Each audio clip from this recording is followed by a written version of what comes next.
The sky crackled with an unnatural glow as the alien fleet entered Earth's atmosphere. Massive ships, shaped like dark monoliths, appeared on the horizon, blotting out the sun. Their descent was silent, but the ground trembled beneath them.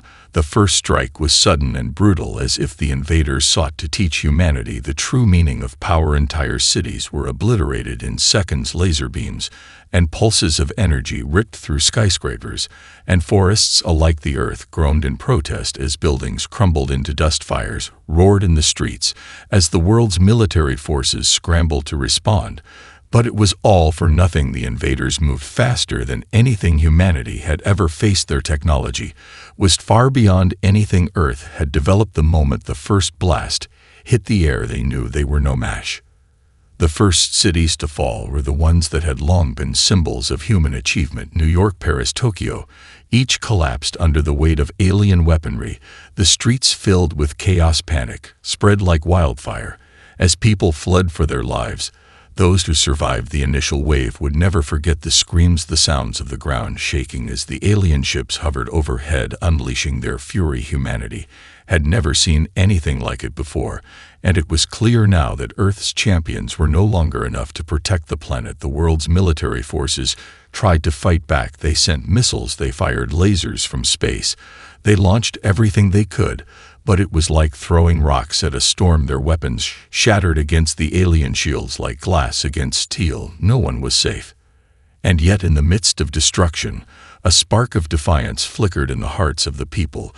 The people who had seen their world burn refused to let it all slip away without a fight. A small resistance formed in the shadows. At first, it was a whisper in the wind, but soon it would grow into a roaring storm, driven by the same will that had pushed humanity to conquer the stars long before the invaders had even considered Earth as a target.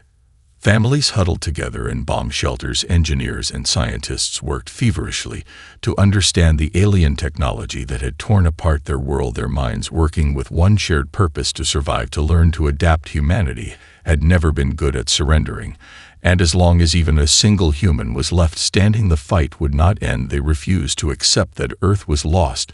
No matter the power of the invaders, humanity had one thing they could always count on: an unyielding spirit that refused to die. In the darkest hours of the invasion, when it seemed as if all hope was gone, a woman named Dr. Elise Carter found herself standing in a ruined laboratory, her hands covered in dirt and blood, her eyes locked on the wreckage of a downed alien craft. She had been part of the effort to develop new technologies for Earth's defense before the invasion, but now her mind raced with something more important. The aliens had made one mistake. They had underestimated humanity's ability to adapt. They had assumed humans were simply too fragile, too weak to fight back. But Dr. Carter knew something that the invaders didn't. Humans didn't need to be the strongest, they just needed to be clever enough to find a way to win. And in that moment she realized that the battle was far from over. It had only just begun. As the dust settled and the fires began to die down, a new kind of silence fell over the world. The aliens had dealt a devastating blow, but in the aftermath, humanity's determination began to stir. It wasn't the silence of surrender, but the quiet before the storm of resistance. In secret bunkers beneath ruined cities, in abandoned factories and remote hideaways, people began to gather. At first, they were just small groups: scientists, soldiers, and civilians, working in isolation, their common goal simple: survive. But survival alone was not enough. As humanity's defenses crumbled, a new realization began to spread. There was more at stake than their homes, more than their cities. Earth itself was in jeopardy, and it was no longer enough to hide from the invaders. The fight had to be brought to them. What the aliens had done was unforgivable, and humanity would show them that they could not be crushed so easily. Across the globe, people who had never met found themselves joining the same cause. A former military commander in the United States reached out to a rebel group in Europe, and a hacker in Brazil shared intel with resistance fighters in Africa. These small pockets of defiance started to form a larger, more coordinated network. In every corner of the world, humans began to organize, setting aside old rivalries and working together. Earth had become their home once more, and they would defend it with everything they had. The first big break came when a small group of resistance fighters managed to capture an alien scout ship after a skirmish in what used to be London. The ship was damaged, but intact, and the group of survivors worked day and night to understand its technology. They had little knowledge of alien tech, but the ship itself was a priceless treasure trove of information. Dr. Elise Carter, who had been working tirelessly with the Resistance's scientific community, was called upon to examine the ship. She and her team spent weeks poring over the alien devices, learning their designs, and discovering weaknesses that hadn't been apparent before. What they found astonished them. The alien weapons were incredibly advanced, yes, but they were not invincible. Their shields had a flaw, a small gap in their energy frequency that humans could exploit. It was a narrow window, but it was a weakness. In the hands of those who knew how to use it, this knowledge could be the key to turning the tide. Dr. Carter knew that this was their moment. Humanity might have lost the first round, but now they had a chance to strike back. From there, the resistance grew. More technology was salvaged and reverse-engineered, and people began to build their own versions of alien weaponry. It wasn't perfect, and it wasn't easy, but it was enough. With each victory, no matter how small, the human spirit began to rise. No longer was the resistance a group of scattered individuals. It was a force, one with a clear mission. And as the word spread, more people joined, from every corner of the globe. Civilians who had once been cowering in fear now took up arms, ready to protect their families, their homes, and their future. And then came the first taste of victory. A coordinated strike in a small town led by the resistance shattered an alien convoy, stealing valuable supplies and technology. It wasn't just the victory that mattered, it was the message. The message to the invaders that humanity was not broken, that the fight had only just begun. As the resistance grew, so did the number of unexpected heroes. These were people who, under different circumstances, might never have stood side by side. A young hacker named Jason, once a college student who barely left his dorm room, now found himself responsible for breaking into alien communications. His skills, honed in the quiet hours spent on the internet, were now vital to the survival of his species. He had once thought of himself as a recluse, a tech geek with little purpose beyond coding for small projects. Now he was decrypting alien transmissions, understanding their plans, and feeding the resistance critical information. In another part of the world, an ex-soldier named Rosa had become the backbone of human tactics. A former combat instructor, she had been out of the military when the invasion began. But the horrors of that first day had changed everything for her. The aliens had taken her family, her home, and the life she once knew. Driven by vengeance and a need to protect those who remained, she returned to the battlefield. With nothing but her military training and a burning desire to make the invaders pay, Rosa became a leader in the resistance. She taught the newly formed cells of fighters how to use their environment to their advantage, how to move quietly, and how to strike fast. Her strategies were based not on power, but on precision. And as the resistance took more ground, her reputation as a fierce and capable leader grew. Then there was Maya, a scientist who had once worked for a tech company focused on renewable energy. Her research had always been centered on making the world a better place, but when the invasion began, she realized that her knowledge of sustainable technologies could be used to turn the tide of war. In the ruins of her former lab, Maya and her team began to develop new weapons, energy-based systems that could match the aliens' power. She designed portable, high-efficiency power cells that could be used to energize human-made energy shields, giving soldiers a fighting chance against alien weaponry. Though she had no experience with weapons, Maya's quick thinking and ingenuity proved invaluable as she turned her peaceful skills into instruments of war. None of these individuals had ever planned to become heroes. They were just ordinary people thrust into extraordinary circumstances. But together, they became the face of humanity's fight. They proved that anyone, no matter their background, could rise when the world needed them most. The turning point came when Jason uncovered a secret alien communication, hidden in the static of their encrypted signals. He found a pattern, a clue to their next move. The aliens were preparing for something much larger than before, a full-scale invasion to wipe out the last pockets of human resistance. The message, once decoded, was sent immediately to Dr. Elise Carter and the rest of the leadership. In that moment, the resistance knew the stakes had just gotten higher. If the aliens were allowed to take this next step, Earth would be lost forever. But instead of succumbing to fear, the human leaders saw an opportunity. The resistance was growing stronger. The aliens had underestimated the ingenuity of humans. If they could outsmart them, they might be able to strike first. And so, with a sense of renewed purpose, they began to plan their next move.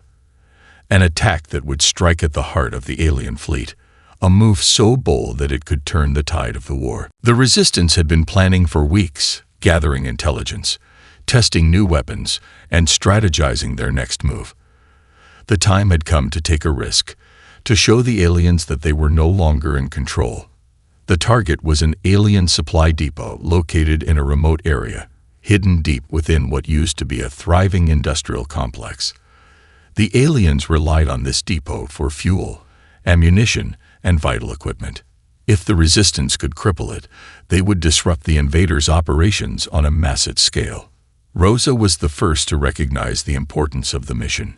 It was a small target, but it had the potential to be a game changer.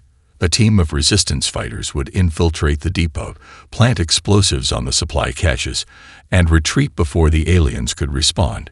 It was risky, but Rosa believed it was a chance they couldn't afford to pass up.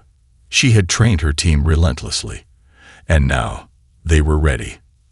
The night before the operation, the mood among the fighters was tense. No one knew what to expect, but everyone knew that the outcome of this mission could define the future of humanity's fight. Jason had intercepted alien communications confirming that the depot was poorly guarded, an opportunity too good to ignore. Maya, who had helped build the team's weapons, knew they had the firepower they needed, but it was their precision and stealth that would make the difference. This wasn't going to be a head-on assault. It would be quick, quiet, and effective.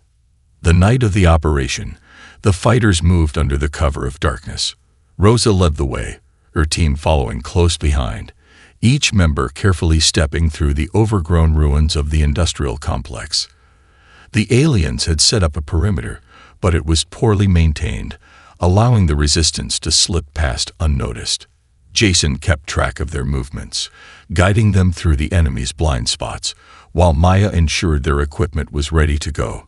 Every step was calculated, every breath held in anticipation. They reached the depot without incident. The team split into two groups, one to plant the explosives and the other to create a diversion. It was a delicate operation, and every second counted. Rosa and her team quickly set the charges, ensuring that the depot's fuel and ammo supplies would be completely destroyed. Meanwhile, the other group set fire to nearby structures, creating a cloud of smoke and confusion that would mask their escape. The moment the charges were set, the countdown began. They couldn't afford to waste time. The aliens would soon realize something was wrong, and they would be coming for them. The team fell back, moving swiftly through the smoke and debris. But just as they were about to reach the extraction point, an alien patrol appeared from the shadows. It was a tight spot, too close for comfort. Rosa's heart raced, but she didn't hesitate. She gave the signal, and her team split into two groups, scattering and firing back with the alien weapons they had reproposed. The firefight was brief but intense, and the team barely made it out unscathed.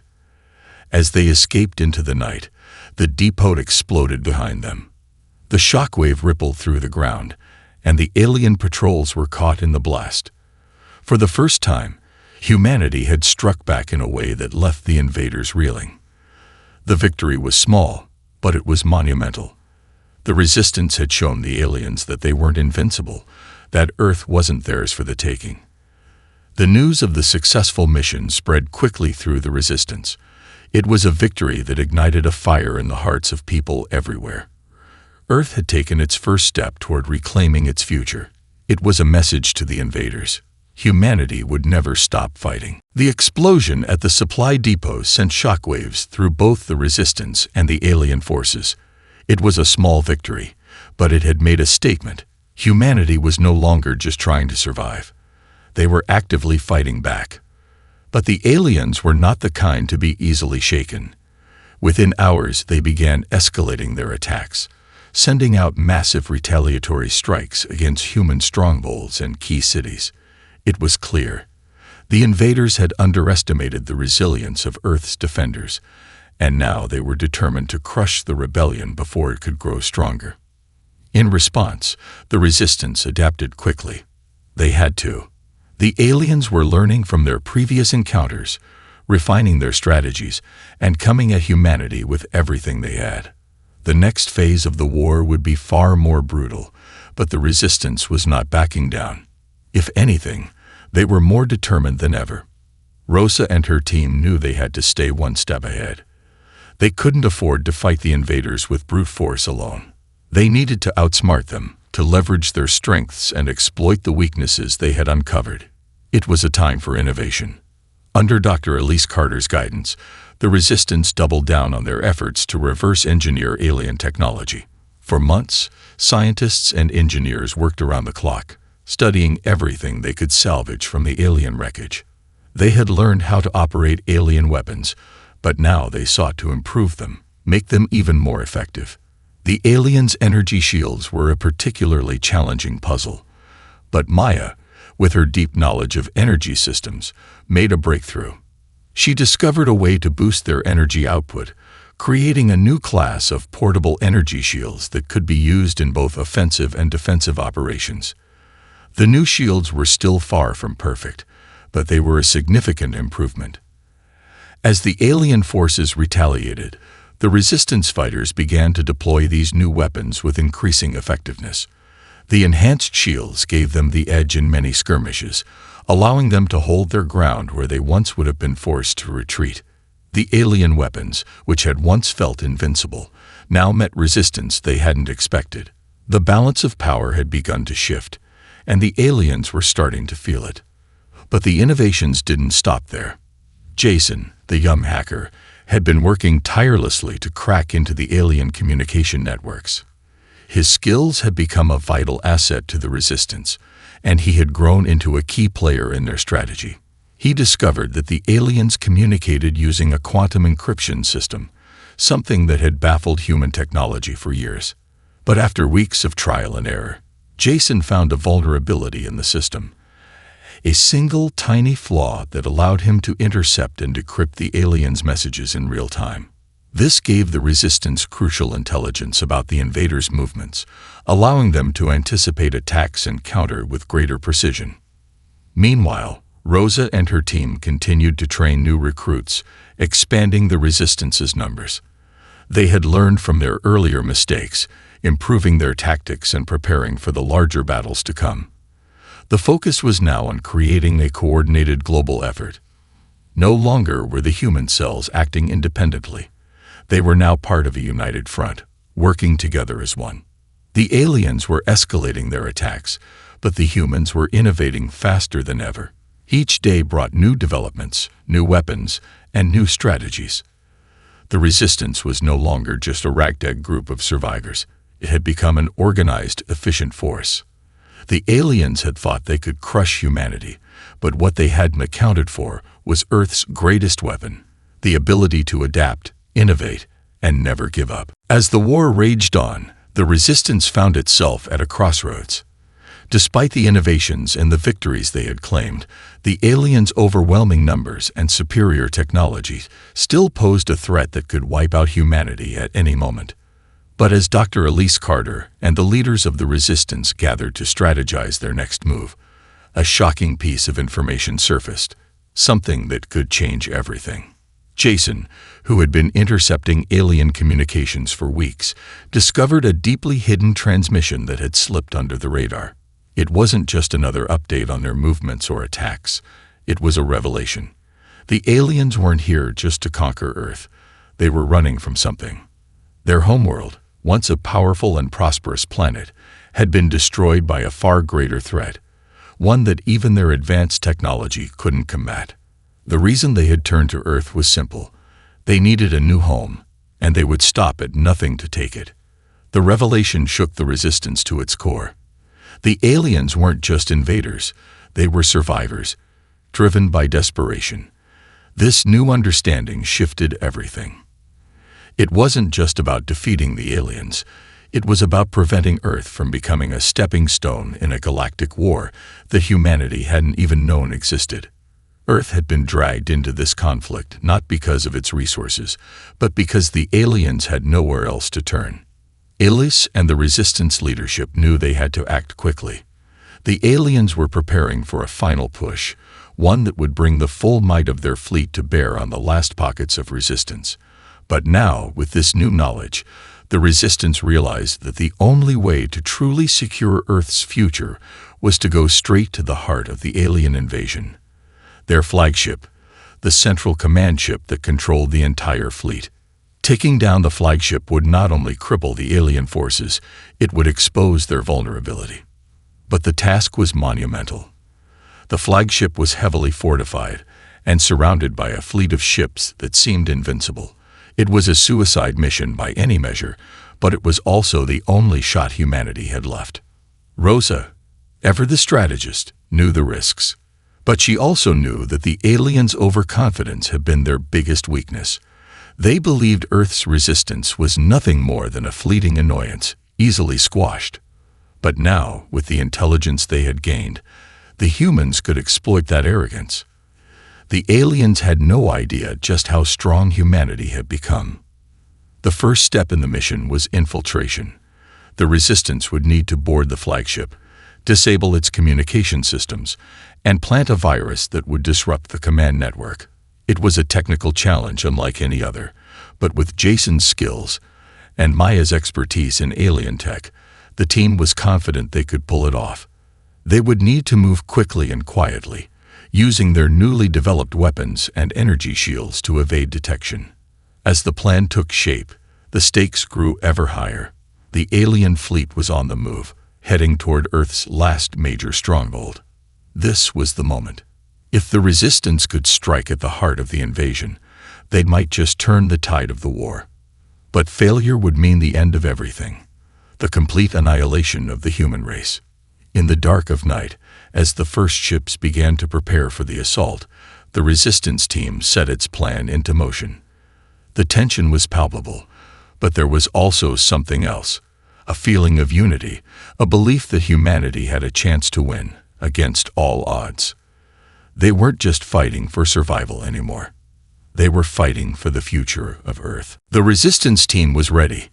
After weeks of preparation, everything had come down to this moment. The daring assault on the alien flagship.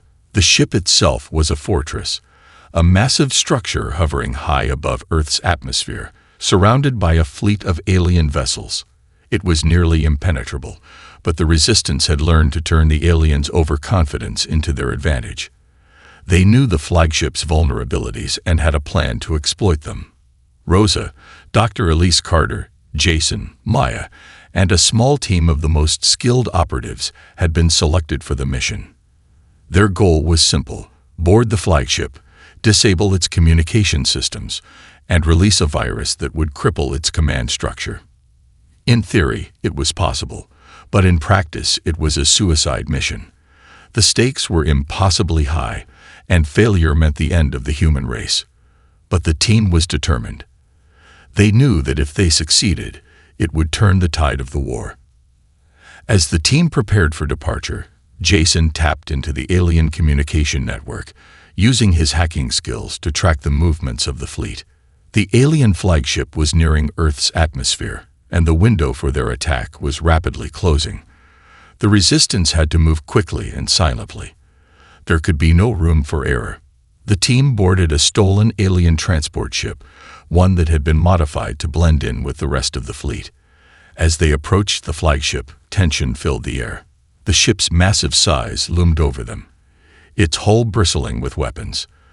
The defenders on board were many, but they were distracted, focused on the impending strike on Earth's final stronghold. It was the perfect opportunity to strike. Maya and Dr. Carter worked in tandem to disable the transport's internal systems, ensuring they could enter the flagship undetected. Jason, ever the expert, had already cracked the access codes to the flagship's outer gates. They would be inside before the aliens had any idea what was happening. The transport ship docked with the flagship's main bay, and the team moved swiftly. Their energy shields flickered into place, offering them protection against alien detection, though they knew it wouldn't last forever. The moment they stepped off the transport, they were on alien ground. Inside the flagship, everything was massive. Gleaming walls, corridors that stretched on for what felt like miles. The team moved cautiously, staying out of sight as much as possible, using the terrain to their advantage. The aliens hadn't anticipated an attack this fast or this precise, and their security measures were still trying to catch up with the Resistance's tactics. Jason and Maya worked together to locate the central control room, where the flagship's command systems were housed. Once they reached the room, the real challenge would begin. They had to plant a virus into the core systems of the ship without alerting the aliens to their presence. It was a delicate task. A single wrong move could set off alarms and lead to their immediate capture. Meanwhile, Rosa and the rest of the team kept watch, ready to defend the hackers if things went wrong. Every second that passed felt like an eternity. The air was thick with tension as the countdown to their success or failure ticked away. Inside the control room, Jason was already hacking into the ship's core systems. His fingers flew over the interface, bypassing firewalls, encryptions, and alien defenses that were more advanced than anything he had ever seen. Sweat dripped down his face as the clock counted down. They had minutes, maybe seconds, before the aliens realized their ship had been compromised. The silence was broken by the sharp hiss of the flagship's internal doors opening. The team had to act fast. Jason's eyes locked onto the screen as the virus began to upload into the alien network. The systems around them began to flicker, signaling that their efforts were working. But then the alarms went off. The time to retreat had arrived. The flagship had been breached, and the resistance team had only one option: fight their way out. The alarms blared through the flagship as the team scrambled to retreat.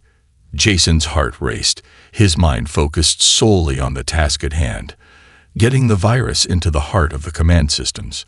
He could feel the pressure mounting, the seconds ticking away, as the alien defenses began to activate. The flashing red lights illuminated the stark metallic corridors, signaling that time was running out. Rosa motioned for the team to move, her voice calm but urgent. "We stick to the plan. We stay together. No one gets left behind." Her words were steady, but she knew they were in enemy territory now, and every move had to count. The alien forces were beginning to mobilize, their heavy footsteps echoing through the hallways. The team had to move fast. Jason, Maya, and Dr. Carter had done their part. The virus was in place, but they couldn't stay. The flagship's central systems were starting to go haywire. Alarms screamed as the ship's AI tried to lock down the breach, and the entire vessel began to destabilize. Outside the control room, Rosa and her team fought off waves of alien soldiers. They had expected this, but nothing could prepare them for the sheer ferocity of the alien counterattack. The weapons they had scavenged from earlier battles helped, but the aliens were relentless. The team moved in close formation, covering each other as they fought their way down the long corridors of the flagship. Back at the control center, the team's window for escape was closing. The Resistance had disabled most of the flagship's external communication systems, but the internal alarms and defense mechanisms were now fully activated. They had no choice but to fight their way out. Rosa barked orders as she covered their retreat, knowing that this was it. This was the final stand. Suddenly, Jason's voice crackled over the comms. "It's done. The virus is in.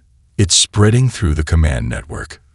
The flagship's systems are starting to collapse." He sounded out of breath, but his tone was filled with determination. "Good. Now let's get the hell out of here," Rosa replied, her voice sharp. The team moved quickly, using their energy shields to block incoming fire, but the resistance was weakening. The alien forces were closing in. As they neared the extraction point, the flagship's hallways seemed to stretch endlessly. Every step felt like a battle in itself. Jason, the young hacker who had once spent his days in a small dorm room, was now a key figure in a life-or-death mission. He couldn't afford to lose focus. Not now. Every second brought the alien forces closer to them. Then, just as they were about to make it to the exit, a massive explosion shook the flagship. The ship's systems were crumbling under the weight of the virus, but the damage was also sending shockwaves through the structure. The team was thrown off balance, scrambling to stay on their feet as the walls around them groaned with the ship's dying breath. "We're not done yet," Rosa shouted, rallying the team as they fought their way to the hangar bay. The alien soldiers were becoming more desperate, knowing that their command ship was failing. The resistance was right on the verge of victory. With only moments to spare, the team reached the hangar bay. They boarded their extraction vessel, a small, stealthy craft that had been prepped for their escape. As the doors closed behind them, they watched the massive alien flagship begin to break apart, its hull cracking as the virus completely shut down its systems. The team took off, barely escaping the destruction, as the alien flagship was consumed in a fiery explosion. The alien forces were left in chaos, their command ship lost, their leadership crippled. As the resistance ship flew back to Earth, the weight of what they had accomplished sank in. The battle wasn't over, but they had dealt the invaders a blow they could never recover from. Humanity had proven something that the aliens could no longer deny. Earth was not theirs to conquer. Humanity had fought back with ingenuity, courage, and determination. The final stand had been won, and the future was theirs to reclaim.